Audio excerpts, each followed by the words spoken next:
Hey everyone, welcome back. Today's video is different. We're learning grammar through a short story about a girl named Maya. Inside her story, you'll find three key tools: past, present, and future tense.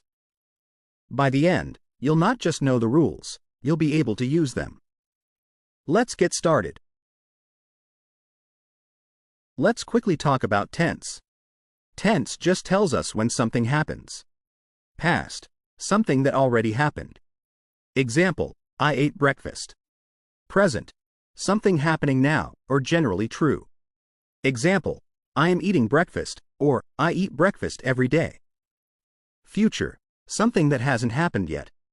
Example, I will eat breakfast tomorrow. That's it. Past, present, future. Once you know where a sentence sits, choosing the right verb gets easy. Now, let's meet Maya. Let's learn English tenses with Maya's story. Listen closely, the story changes with time. Maya wakes up late. She looks at her clock and panics. It's already 8 o'clock. She jumps out of bed, brushes her teeth quickly, and runs downstairs. Her mother had already made breakfast. Maya ate 2 eggs and drank a glass of orange juice. Then she grabbed her bag and rushed to the bus stop. But when she arrived, the bus had already left. Maya sighed and decided to walk to school instead.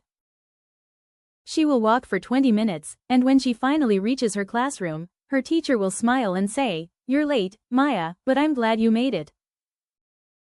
Now it's your turn. Go back and read the story one more time. Can you find which paragraph is past, which one is present, and which one is future? Write your answer in the comments below. And if you have any questions, don't be shy, comment them too, I'll be happy to help. Thanks so much for watching. See you in the next video.